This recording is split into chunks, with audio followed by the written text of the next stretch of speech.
Boker Tov, Purim Sameach, il est 8h, heure de Jérusalem, 7h, heure de Paris, c'est l'heure du premier journal d'information en cette journée de Purim, un Purim tout à fait particulier avec une information qui n'est pas du tout réjouissante.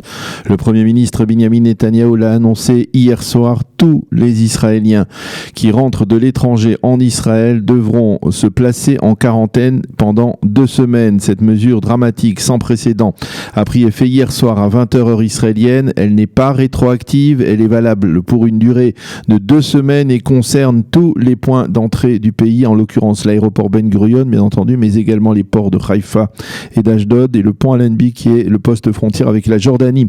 Pour ce qui est des touristes juifs ou non juifs qui ont prévu de venir en Israël durant ces 2 semaines, ils ne pourront pénétrer dans le pays que s'ils prouvent qu'ils ont dans l'État d'Israël un domicile où ils pourront se placer en isolement total.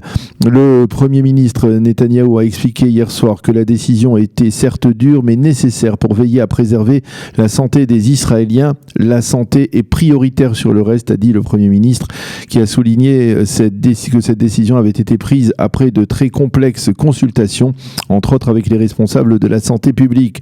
Ce que le Premier ministre n'a pas dit, c'est que cette mesure d'exception a été prise pour l'ensemble des pays afin de ne pas cibler en particulier les États-Unis qui entretiennent des relations très étroites avec l'État d'Israël dans de divers domaines, bien entendu, mais qui sont actuellement malgré tout touchés par le coronavirus. À la suite de l'annonce d'hier soir du Premier ministre, la compagnie aérienne Israël a fait savoir qu'elle a l'intention de rapatrier par ses vols cette semaine tous les Israéliens qui sont actuellement à l'étranger, et ensuite elle cessera ses vols internationaux jusqu'à la fin du mois de mars.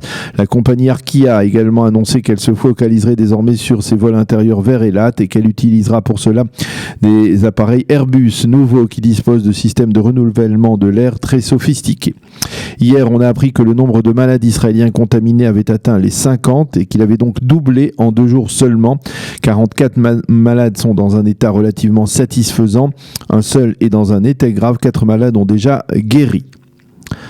Un mot de politique, les représentants du parti Bleu-Blanc, Ofer Shelach et Avi Nissan-Koren s'entretiendront aujourd'hui avec les représentants des 4 partis politiques formant la liste arabe unifiée, parmi eux le représentant du parti ultra-radical et antisioniste Balad.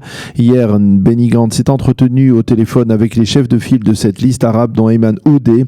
Il leur a affirmé qu'il avait l'intention de former un gouvernement qui servira tous les citoyens israéliens, qu'ils soient juifs et arabes, et afin d'empêcher un 4e tour d'élection en Israël. Il faut souligner que 2 des députés du parti Bleu-Blanc, Yoaz Hendel et Tzvika Hauser, ont déclaré qu'ils s'opposaient à toute alliance, même provisoire, avec la liste arabe unifiée.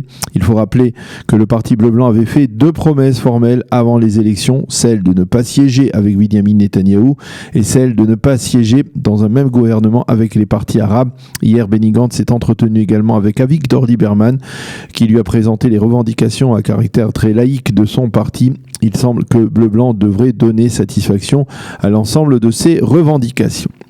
Dans ce contexte, le parquet a repoussé la requête des avocats de Benjamin Netanyahou qui ont demandé ces derniers jours un report de l'ouverture du procès du Premier ministre devant le tribunal de district de Jérusalem. Les avocats de M. Netanyahou avaient réclamé un report de 45 jours en annonçant qu'ils n'avaient pas encore pu prendre connaissance de l'ensemble des dossiers.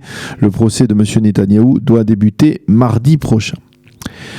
C'est aujourd'hui Purim, je vous le disais en titre, et même si l'épidémie de coronavirus a entravé les festivités avec l'annulation entre autres du carnaval de Hadloyada qui était prévu aujourd'hui à Holon, eh bien les Israéliens ont décidé envers et contre tout de festoyer, peut-être pour oublier leurs préoccupations liées à l'épidémie. Mais ce matin, le coup de chapeau à l'occasion de cette fête de Purim revient à des milliers de volontaires du mouvement Chabad Lubavitch en Israël qui ont décidé, en concertation avec les services de santé publique, de permettre à des milliers de juifs en quarantaine d'écouter la lecture de la Megillah sans avoir besoin de sortir de leur isolement. Kol hakavod à ces bénévoles. La météo, elle est clémente aujourd'hui avec un temps partiellement nuageux, mais elle devrait se dégrader à partir de demain. Il fera aujourd'hui 18 degrés à Jérusalem, 20 à Tel Aviv et 28 degrés à Eilat. C'est la fin de ce premier journal d'information sur Studio Kalita Purim Sameach.